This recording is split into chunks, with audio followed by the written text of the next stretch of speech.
नमस्कार मैत्रिणींनो, मी तुम्हाला आज शिकवणार आहे स्वतःचा मेकअप तुम्ही स्वतः कसा करू शकता। तर सगळ्यात आधी मी यूज केलेला आहे टोनर, त्यानंतर मी यूज केलेला आहे सुरुस्की ब्रँडचं पोर प्रायमर। माझी स्किन खूप पोरवाली आहे, पिंपली आहे, त्यामुळे मी हे प्रायमर खूप जास्त वापरतो, मला खूप जास्त आवडतं। त्यानंतर मी फॉरएव्हर 52चा मीडियम शेड घेतलेला आहे। त्याने मी आपले डार्क सर्कल जे आहेत आणि थोडे पिगमेंटेशन आणि पिंपलचे मला स्पॉट आहे ते मी कवर करून घेणार आहे। त्यानंतर मी यूज करणार आहे फॉरएव्हर 52चं फाउंडेशन। त्यामध्ये मी दोन शेड यूज केलेले आहेत। ते ब्लेंड करून झाल्यानंतर मी फॉरएव्हर 52चं 1 नंबरचं कन्सिलर यूज करत आहे आणि त्याने पूर्णपणे असं ब्लेंड करून घेणार आहे। मला ॲक्च्युली 2 रील्स बनवायच्या होत्या, एक करीना कपूरची आणि एक होती माझी माधुरी दीक्षितची, जी तुम्ही माझ्या पेजवर जाऊन बघा। धनश्री मेकअप एक्सपर्टच्या नावाने माझं पेज आहे, जे मी आत्ता जस्ट बनवलेलं आहे। तर तुम्ही त्या पेजवर जाऊन फॉलो करा आणि माझे रील्स बघा।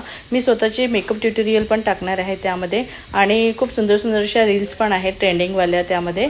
तर मी तुम्हाला मैत्रिणींनो आज असे खूप सारे जे मेकअप आहेत जे मी इन्स्टंट तुम्ही करू शकता, ऑफिशियल मेकअप, पार्टी मेकअप, स्वतः घरी रेडी कसे व्हाल, ह्या प्रकारचे खूप सारे मेकअप मी तुम्हाला शिकवणार आहे। तर आता मी इथे युरोप गर्लचं कॉन्टरिंग यूज केलेलं आहे आणि ते थोडं मला डार्कच हवं होतं, त्यामुळे मी थोडं डार्क लावून घेतलेलं आहे। कारण ऑलरेडी मी फॉरएव्हर 52चं 1 शेड जे आहे ते माझ्या स्किन टोनच्या एक लाईटच घेतलं, कारण मला ते जे रील बनवायची होती त्यामध्ये करीनाची जो लूक आहे ऑलरेडी ती खूप गोरी आहे, त्यामुळे मला तिच्यासारखं तर गोरं व्हायचं नव्हतं, पण थोडंफार मला तिच्या रीलसाठी थोडं मला स्वतःला लाईट कन्सिलर यूज करून आणि काउंटरिंग थोडीशी डार्क घेऊन मी स्वतःला एकदम प्रॉपरचं असं काउंटरिंग दिलेलं आहे। त्यामुळे माझा चेहरा जो आहे तो थोडासा छोटा दिसेल। त्यानंतर मी इथे युरोप गर्लचं एक कॉम्पॅक्ट घेतलेलं आहे आणि त्याने हलकंसं ब्लेंड करून घेणार, त्यामुळे माझे जे फीचर्स आहे आणखी जास्त एनहान्स होणार आणि माझं काउंटरिंग पण जास्त उठून दिसणार। त्यानंतर मी सगळं ते ब्लेंड करून घेतलं आणि त्यानंतर नोज काउंटरिंग करताना एक थोडासा मला खूप जास्त हसू पण यायला लागलं, आणि मी नंतर युरोप गर्लचं एक ब्लश घेतलेलं आहे जे लाईट पिंक कलरचं आहे आणि खूप सुंदरसा असं मी ब्लश केलेलं आहे। त्यानंतर मी फॉरएव्हर 52चं हायलायटिंग यूज केलेलं आहे आणि ते खूप सुंदर आहे, मला तर खूप आवडतं ते। ॲक्च्युली माझी स्किन खूप ऑइली आहे आणि मेकअप केल्यानंतर ते लवकर सेट होऊन खूप जास्त ऑइल पण यायला लागतो फेसला, बट मला मेकअपमध्ये सगळ्यात जास्त जे आवडतं ते आहे हायलायटर। आणि माझं फॉरएव्हर 52चं हायलायटर माझं एवढं फेवरेट आहे की मी प्रत्येक माझ्या सेल्फ मेकअपमध्ये मी ते यूज करतो आणि क्लायंटलासुद्धा यूज करतो। असं जरुरी नाही आहे की आपल्याला क्लायंटला सगळ्यांनाच हे हायलायटर आवडेल। ॲक्च्युली नाईटचं फंक्शन आहे तर मी नाईटच्या फंक्शनला क्लायंटला हे हायलायटर देतो, कारण नाईटच्या फंक्शनला ऑलमोस्ट सगळ्यांना खूप जास्त म्हणजे असं हायलायटिंग वगैरे फेस पाहिजे आहे, ज्यांना ग्लॉसी मेकअप पाहिजे त्यांच्यासाठी मी ते यूज करते। बट मी पण आज हा नाईटचा शूट करते, त्यामुळे मी स्वतःला पण हे यूज केलेलं आहे।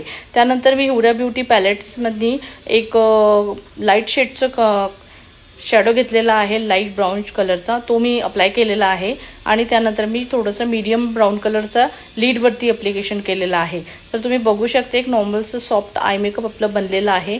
इनर कॉर्नरला मी हलकंसं हुडा ब्युटी पॅलेटमधनी लाईट कलरचं सिल्वर कलरचा एक शेड घेतलेला आहे, तो मी इनर कॉर्नरला अप्लाय करणार आणि तेच मी ॲब्रो हायलायटिंगसाठी यूज करणार। ॲब्रोसाठी मी इथे माझ्याकडे पर्सनल यूजमध्ये जी लॅक्मेची माझी डार्क ब्राऊन कलरची एक लायनर येतं ते मी यूज केलेलं आहे आयब्रोसाठी। आणि तुम्ही बघू शकता की मी अगदी लायनर जे आहे एकदम सॉफ्टमध्ये बनवत आहे, कारण भरपूरशे लोकांना आवडत नाही आणि भरपूरशे लोक म्हणतात की सेल्फ मेकअपमध्ये पण आम्हाला खूप बोल्ड आयलायनर लावायचं नाही आहे, त्यानंतर ते कसं रेट्रो लुक वगैरे येतं। बट मला पण इथे हलकंसंच म्हणजे खूप जास्त लायनर आवडत नाही आणि मी हलकंसं ते काजळ पेन्सिलने लावून त्याला हुडा ब्युटीच्या पावडरनी शॅडो पावडरनी ब्लॅक शॅडो पावडरनी ब्लेंड करून घेतलेलं आहे। आणि त्यानंतर मी आय लॅशेस यूज केलेले आहे।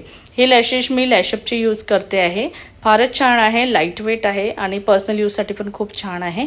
तुम्ही ब्राईडलासुद्धा हे यूज करू शकता। देन मी लोअर लॅशला हलकंसं कॉम्पॅक्ट यूज केलेला आहे आणि शॅडो यूज केला आहे। हा माझा फायनल लुक कसा वाटला, बरं वाटला मला कॉमेंट करा, शेअर करा आणि माझ्या व्हिडिओला जास्तीत जास्त शेअर करा। Thank you so much.